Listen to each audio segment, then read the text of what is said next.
The St. Thomas Aquinas Weekly Update, where we connect you to the parish community as you experience the presence of Christ. Hey, what's up, and welcome to the St. Thomas Aquinas Weekly Update, week of October the 20th. I'm Brandon Barker, and I'm joined with Leilani Freitas, Evan Swindle, and Isabel Keith, coming at you from the basement here in St. Thomas Aquinas. What's happening, everybody? Hey. I hear somebody has a birthday this week. Yeah, Somebody does have a birthday this week. They do. I know. That's awesome. It is. Are you excited? Is that the fun fact? No. It's definitely not the fun fact. I think my family's excited. I've never We're all for excited. whatever Yeah. I've never, just birthdays were never that big of a deal to me after I don't know. Yeah. Well, maybe we can change that. Yeah. Yeah, maybe we'll get you so excited. We're gonna this celebrate. week. I think part of it is I don't like the attention. Yep. I mean, Yeah. I'm the oldest child, and I want attention when I want attention, but most of the time I don't. And then when the focus is on you, which may seem odd for anybody listening to this podcast because I do talk a lot, but yeah, I mean, I actually don't like the attention. I'm the same way. It's okay.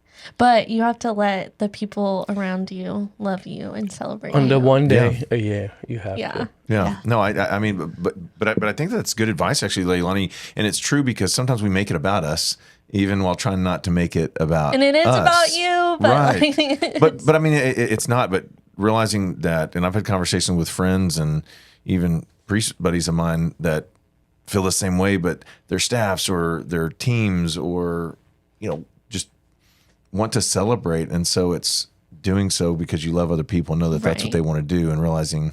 So yeah, that's just. I guess that is a random fun fact that was dropped there. But actually, Evan, what is the real fun fact for today? Real fun fact What's is the fun fact? October 22nd is a feast day of a great person. Can anybody your guess? favorite person. I know my favorite person. We've talked about him many times. It's the feast of St. John Paul II.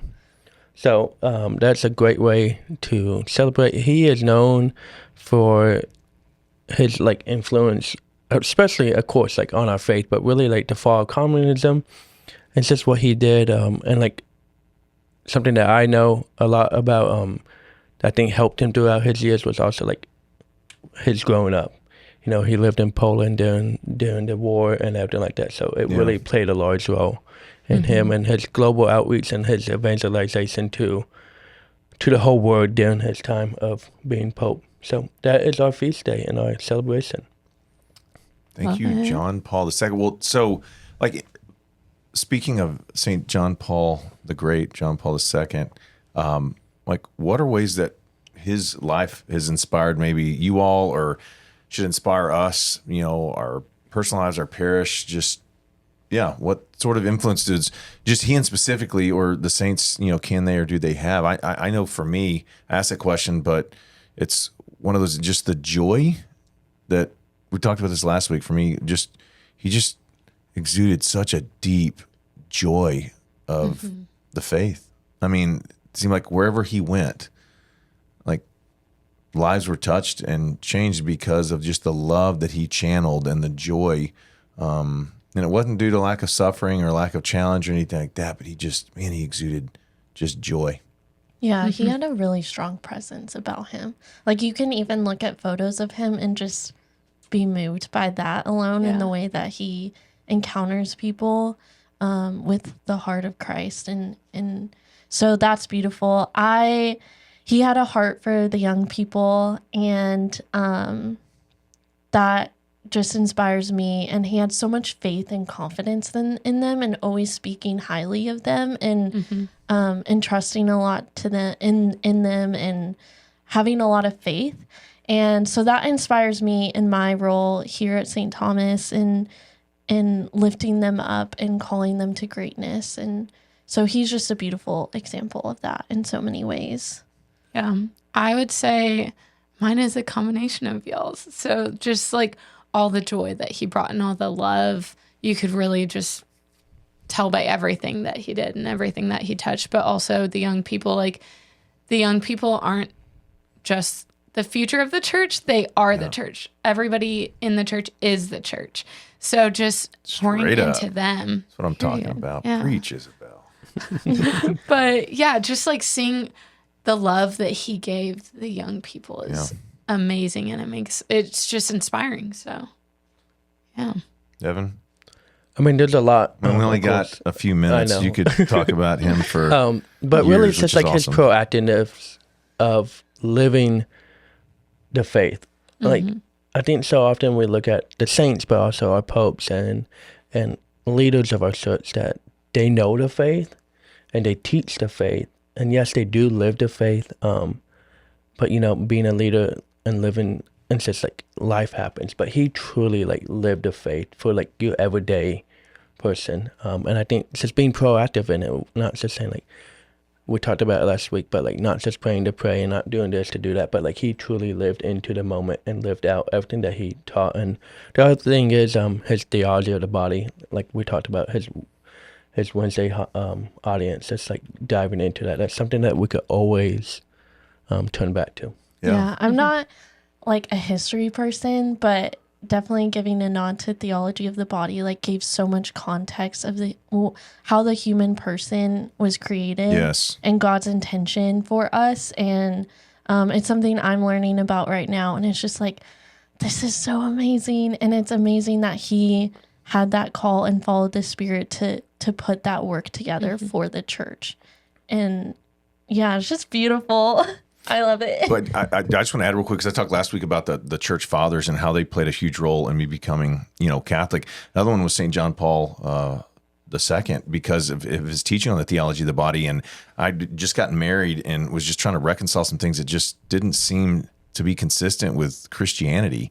And I had someone, when I was in Protestant seminary, that passed me along a book of his teachings on it. And it just, it just connected the dots, and it was just, it makes so much sense. It was just right, and it was consistent with that. And I just remember thinking, "Wow, that's."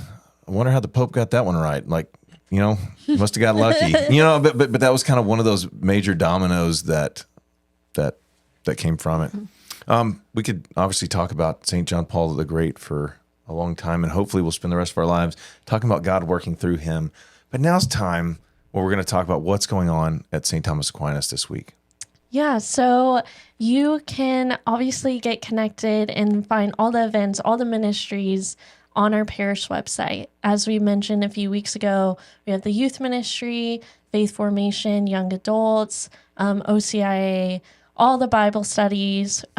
So definitely check those things out and get connected that way. But most importantly, we want to be rooted in our relationship with Christ. And so we invite you to join us for daily mass this week. We have those Tuesday through Friday.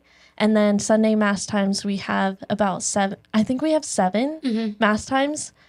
So anytime on Sunday, you can join us for mass. And then we have confessions on Tuesday, Thursday, and Saturday. So definitely come and receive the sacraments at St. Thomas Aquinas. Yeah, that's great. There's so much going on here. I love it. I want to end with a little fun surprise question for y'all. Are you ready? Yeah, I think of course. so. Okay. It actually really is a surprise. It really is a surprise. I've not told anybody. But this might get a little controversial, maybe, if you're in the Dallas area. So be ready and give us your feedback. But what is your favorite? What is the best coffee shop in Dallas? The best. Brandon's like, my coffee pot. I mean, that's like asking. I knew you were going to say that. But if you had to pick, go. I really like White Rock Coffee. It's my go-to. They have a lot of locations. They have a little order ahead. And I think some of it is just sentimental. I remember going there to study in high school.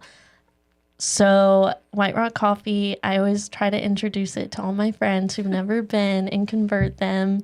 But that's my go-to. Evan, I know you feel strongly on coffee shops as well. I know. So. I feel like if we say it, like we all like might be judging people. We're judging each I feel other. like that. Yeah.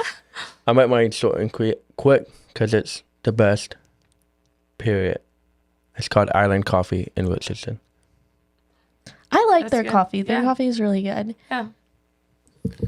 there's only one coffee shop in my book, and it's Cafe du Monde. Dallas. So I bring the coffee from New Orleans To and Dallas. brew it at my house, and that's. Yeah. I mean, that's the only coffee I've ever really enjoyed, and so everyone else, I'd just soon drink water. I know think I that's need to take a trip there because I've never done it. How many cups of that coffee do you drink a day? me. Yes. Just one.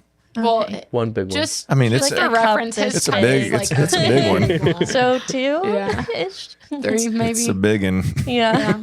What's your favorite? You've Okay, been to, I like, all know of them. y'all are gonna I'm judge gonna me. mute right now. No. Okay, it's in the Dallas area. It is called George, and I love it. It's in Coppell, and the vibes are great, but the coffee is also great too, and they make all of their own syrups. So And on that note, Brennan, why don't you end us on the week? Well, We're very in case you're opinionated about wanting coffee here. a great cup of Joe, or to grow closer in your relationship with Jesus Christ, man, we're here for you. So just remember, St. Thomas Aquinas family, that we are walking with every person that we encounter to experience the presence of Christ. And one day, one step at a time, our Lord will make saints out of us if we will respond to his grace. So until next week, this is another edition of the St. Thomas Aquinas Weekly Update. I'm Brandon Barker, Leilani Freitas, Evan Swindle, and Isabel Keith coming at you. Until next week, Godspeed. You've been listening to the St. Thomas Aquinas Weekly Update. We hope you've enjoyed the show. We'll be back soon. But in the meantime, reach out to us on Facebook and Instagram at STA Dallas and visit the website at www.stadallas.org.